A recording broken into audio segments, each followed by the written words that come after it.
Hey guys, welcome back to my channel. Today is my part 3 in my new series that I'm doing on planning a photo shoot from start to finish. And today's video is going to be all about creating a team.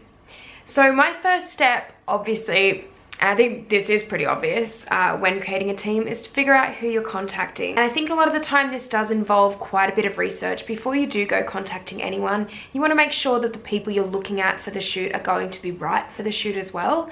And that would mean looking at makeup artists and their style of makeup that they like to do, same with hairstylists and stylists. So I think, like photographers, most of these creatives do have their own distinct style when they're doing their craft. So this is what I'm kind of talking about when make sure you sort of know who you're contacting as well, and do your research. Have a look at their website, have a look at their social media pages. I always like to see and kind of try to gauge whether they might be interested in doing a test shoot or a TFP, because some creatives are at the point where they really don't do it anymore and it's sort of paid work only.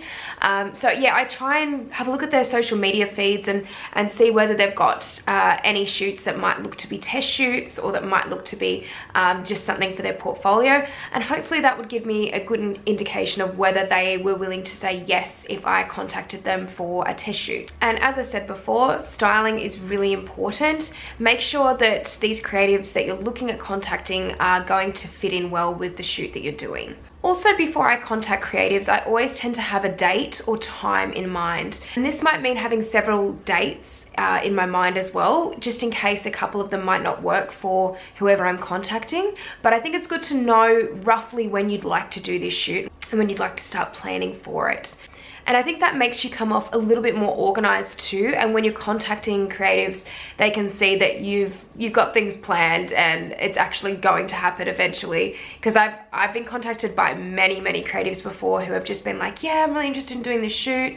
Or, you know, if you're interested in doing this test shoot, we're looking at doing it, you know, sometime down the track, and then it just never happens. So I think it's best to be as organized as possible when you're planning your shoots. And when I contact creatives, I always like to, if it's the first time that I'm contacting them, I always like to create a nice complimentary message because, you know, usually I'll be a fan of their work and I will put a few nice compliments in my message to them and say, hey, I really love your work.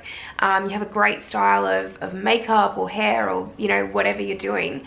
And then I'll go on to say that if they're interested, I'm looking at doing a test shoot that I think they'd be perfect for, and just kind of create a nice little message to them that kind of explains the shoot a little bit as well. So I don't always add the mood board in the first message that I send to them, but I do sort of just tend to feel them out a little bit initially, and if they are interested, they're keen, then I'll send another email straight afterwards with the mood board. But sometimes you will be able to put your mood board in straight away, and if you've kind of got the impression that they'd be willing to do a test shoot, you can put it in straight away and just be like, hey, this is the shoot I'm looking at doing, would you be interested in collaborating on it? I always like to put in the message that I send to the creatives initially, or in the first few messages, that I do trust their work and I'm happy for them to have any creative input and to have their own ideas into the shoot, because I like getting ideas from other people on the shoot. And I think if it's going to be a collaborative process, then I think everyone needs to be able to share their ideas.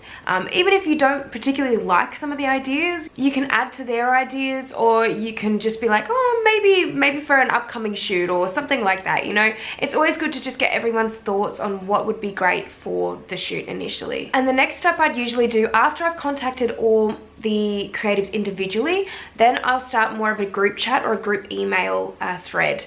So then everyone can collaborate with each other. Sometimes hair will need to communicate with makeup and vice versa. And a lot of the time I might have like a florist on the shoot, which if I do have a florist, they really need to be in contact with makeup, hair, styling, because a lot of the time, you know, if you've got the wrong color flowers or the wrong style and it's just not meshing in with the makeup or the styling of the shoot, then it's really important that everyone needs to be able to communicate together. So they're my basic tips for starting to create a creative team for your photo shoots. If you've got any other tips, feel free to put them down in the comments section below as always. And as well, if you guys do have any other requests for this particular series, please feel free to put them in the comments section below, because I am looking at taking on requests as I go through this series and just adding videos in if I think that it might be beneficial for you guys, or if you really want to see something in particular. So feel free to put your thoughts in the comment section and let me know.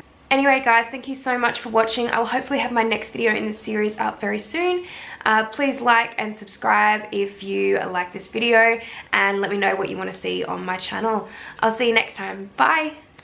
Hey guys, I forgot to say in the video that I will be contacting for this particular shoot. In the next week, I'll be contacting 3 people for it. So 3 people to become a part of the creative team. I am going to contact a hairstylist, makeup artist, and a fashion stylist. And I'm going to see how I go with finding a fashion stylist that I think might fit in with this particular shoot. I have an idea in mind who I can contact for hair and makeup. I usually work with quite a good team quite regularly, so I'll probably work with those guys if they're keen, and then I will just have to do a little bit of research in terms of a fashion stylist and find someone who might fit in with this theme well. And I just thought I'd add this in at the end because I forgot to say so in the video. And I'm going to work on getting the shoot together, or getting a creative team together this week for it. Thanks guys for watching, and I'll see you next time. Bye!